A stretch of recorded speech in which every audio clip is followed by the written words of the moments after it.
Voltamos então para dar continuidade aos nossos estudos sobre a obra da Jaqueline Moll, Caminhos da Educação Integral.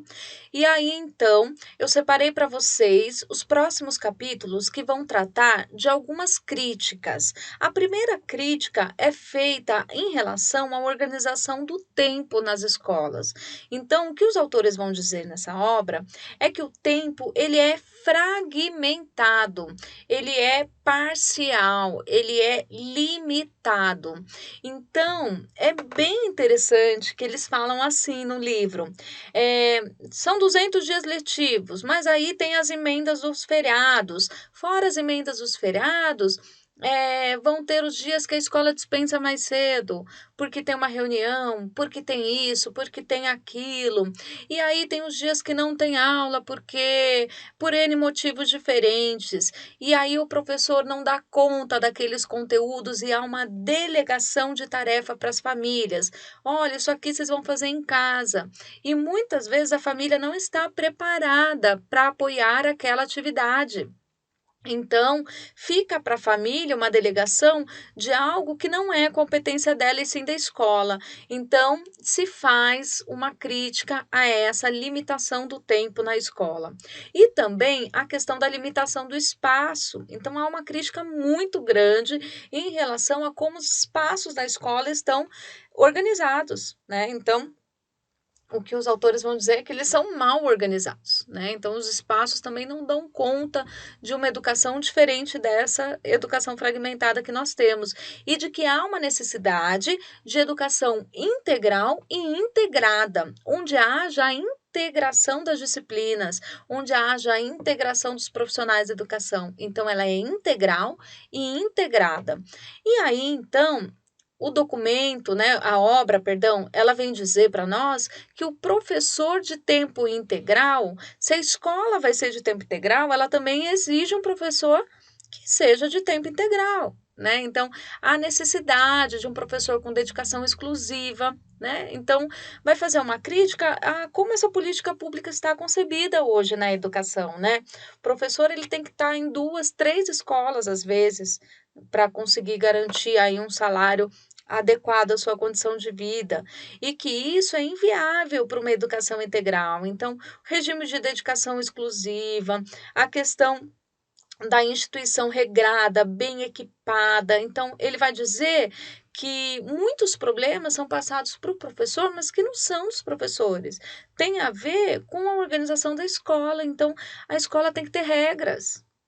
E um dos problemas que ele dá um exemplo é questões de disciplina, né? Que o professor muitas vezes tem que perder o tempo da sua aula resolvendo problemas disciplinares e que isso cabe à escola e não ao professor. Então a escola tem que ser regrada, tem que ser equipada, tem que ter uma comunidade escolar atuante, tem que ter formação continuada para o professor, tem que ter ingresso por concurso público, tem que ter estabilidade, tem que ter salário compatível com essa dedicação. Enfim, são ações que são articuladas para se conseguir que a escola integral realmente tenha um funcionamento desejado. E aí, então, é, eles vão trazer para nós a questão da formação de valores, né? Então, eles vão dizer assim, os autores, né, que há necessidade, a escola, ela também trabalha com a formação de valores e não só com conhecimento técnico. Então, veja que interessante para o concurso, que boa questão de concurso. A escola, ela tem uma responsabilidade que é dupla. Vou pegar a minha marca-texto aqui. A dupla responsabilidade da escola. Ao mesmo tempo que ela tem que dar continuidade às tradições, conhecimentos e valores das gerações anteriores, eu coloquei em letra maiúscula e, porque é responsabilidade dupla, ela tem que preparar para gerações futuras. Né? Então, a escola tem uma dupla função. Ao mesmo tempo que ela tem que manter aquelas tradições, aqueles valores, ela tem que preparar para o novo, para gerações futuras. E aí, olha que interessante o que essa obra vem dizer para nós. Os novos valores devem, porém, estar subordinados a uma ética maior. a uma ética primordial.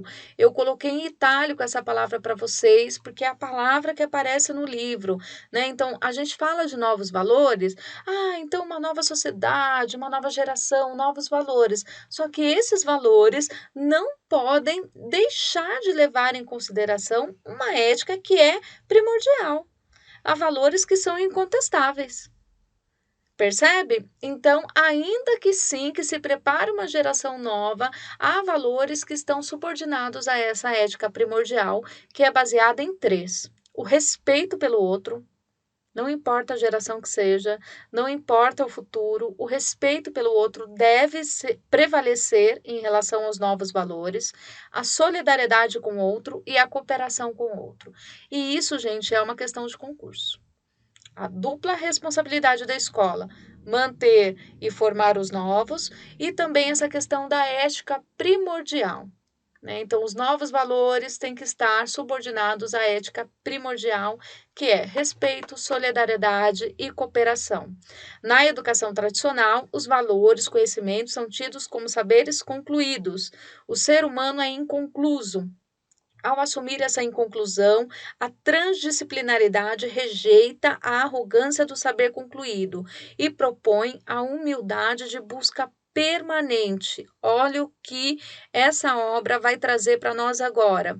O grande desafio é a prática transdisciplinar nas escolas. Transdisciplinar. Né? Então, se o ser humano é inconcluso, se tem que haver essa busca, se não pode ter essa arrogância de que está tudo pronto, não dá para ser aquela divisão por disciplina. É necessário que a prática também mude, que seja uma prática transdisciplinar.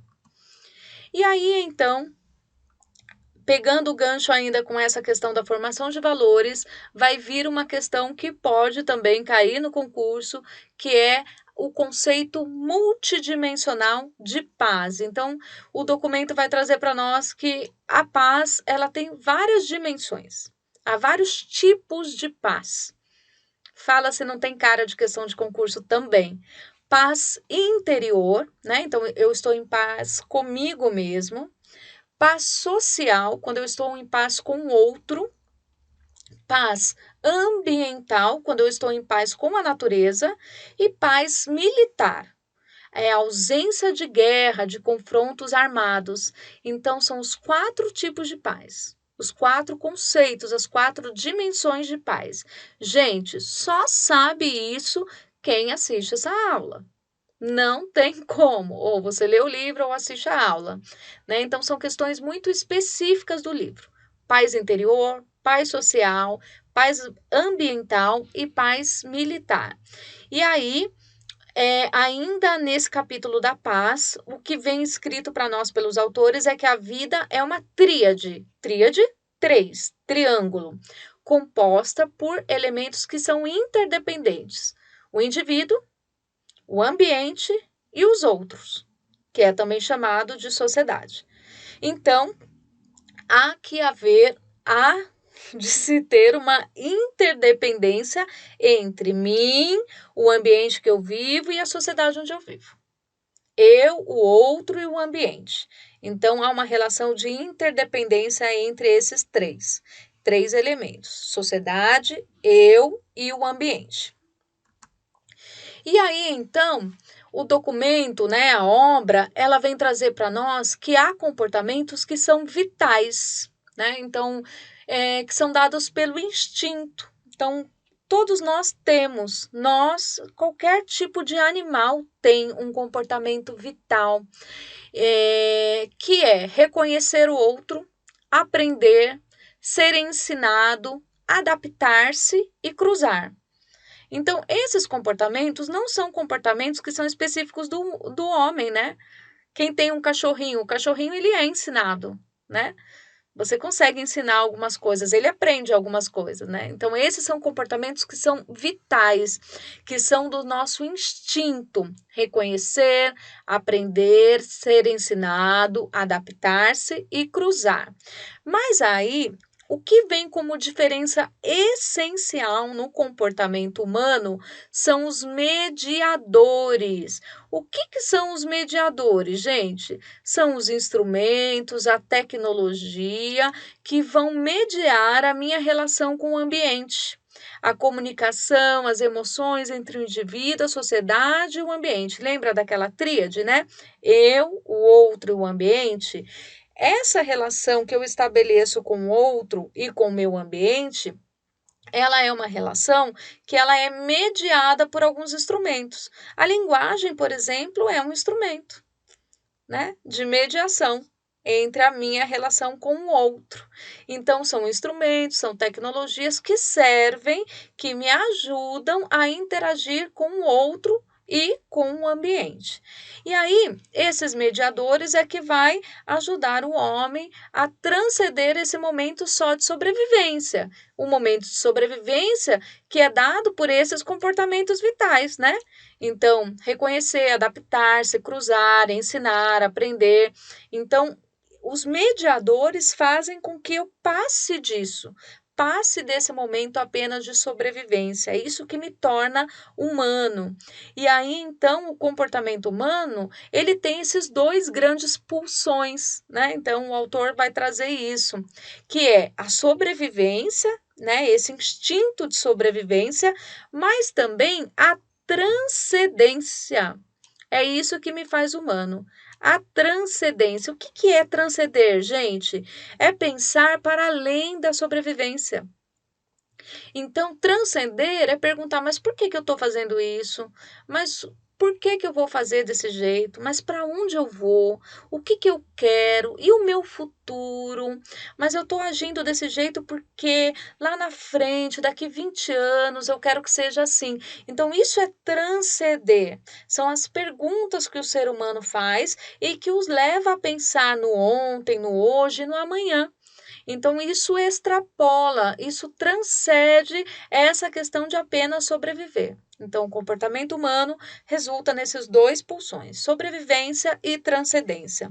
E aí, então, transcendência vem novamente a proposta de transdisciplinaridade, porque é a transdisciplinaridade que ajuda a gente a entender essa transcendência, é que vai além daquela simples limitação de pergunta, é aquilo que me ajuda a pensar num conhecimento de uma forma mais integrada, de uma forma holística, né? Uma visão do todo, do inteiro.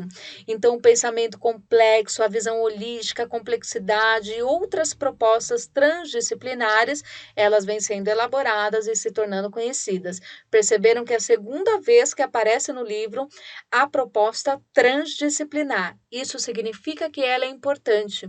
Mais que isso, significa que ela tem que estar na sua dissertativa. Cabe ao professor uma abordagem transdisciplinar dos conteúdos. Bonito esse argumento, não é? Não pode ficar fora da sua dissertativa de educação integral. E aí, então, o livro traz um autor, Humberto Mariotti, de 2000, que propõe 5 saberes: saber ver, saber esperar, saber conversar, amar e saber abraçar. Então, aqui faltou o saber amar, né? Então, saber ver, saber esperar, saber conversar, saber amar e saber abraçar. Então, são os 5 saberes aí propostos por Mariotti, ainda pensando nessa questão dos valores, né?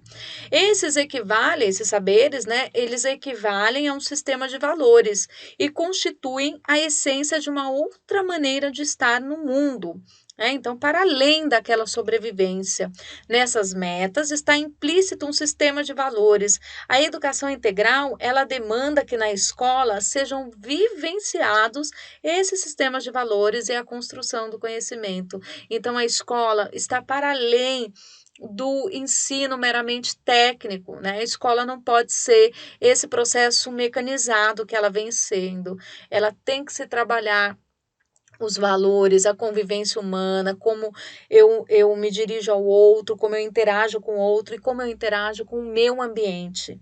É muito importante, esses textos, né, todos eles trazendo aí nas suas especificidades várias contribuições para se pensar em educação integral. Então percebe que educação integral é muito mais do que ampliação do tempo. Educação integral é falar de um conhecimento integrado e não fragmentado. Bom, nós vamos encerrar esse bloco por aqui e voltamos em seguida para continuar os nossos estudos sobre a Jaqueline Moll. Até logo!